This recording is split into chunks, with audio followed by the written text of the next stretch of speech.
Prakash and Rahul were two men who lived in the westernmost region of India, amidst the Thar Desert.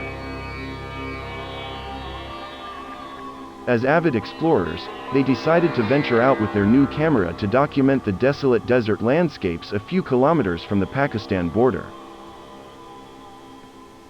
Due to the historical geopolitical fragility of the area, it was easy to come across some abandoned villages from the early 20th century. Many of the structures were buried in the sand, making the area an ideal hiding place for criminal gangs.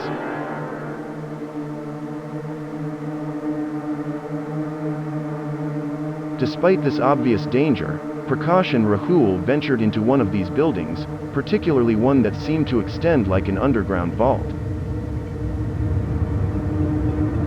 Just a few meters inside, they realized they had entered an extensive cavern, probably an old mine.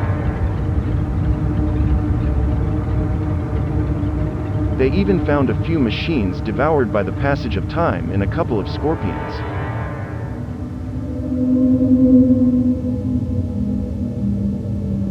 "30 minutes had passed, and the men encountered more and more extensions of the cavern.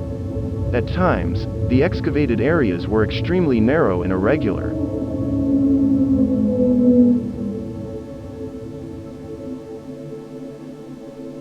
However, at a certain point, it became very tall and spacious. Towards the end of one of the tunnels, everything suddenly lit up, and before them appeared a large, bright white room, from which a series of long, pristine corridors continued. The men were very surprised. There was no way to explain what they were seeing. At times, it seemed like a lost grand palace, but how could no one have noticed such a place before? Furthermore, the architecture seemed foreign. Palaces like that had not been seen in India or neighboring countries. Prakash and Rahul continued exploring and took some photographs. Amidst the deep silence, a very strange noise emerged. The men described it as metallic and squeaky, spreading throughout the place.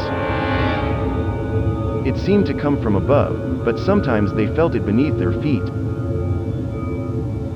After a few minutes of exploration, the men discovered a pair of massive openings at the end of some corridors, from where the metallic sound was stronger and seemed to originate.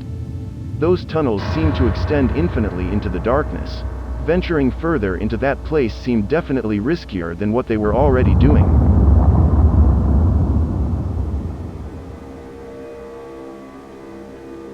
Two weeks later, Prakash and Rahul returned to the site during daylight but couldn't find the entrance to the supposed abandoned mine. Later that week, Prakash began to experience a peculiar condition in his legs. Large white spots, resembling dust, started covering his legs and slightly distorting them. There was no way to remove those substances. Rahul suffered from a relatively similar situation. A strange hole started opening in one of his knees.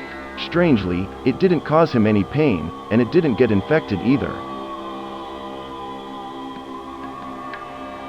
A few months later, relatives reported the disappearance of these two men, who were later found dead by the police. The only existing photograph, whose authenticity is highly questioned, shows their bodies transformed into statues.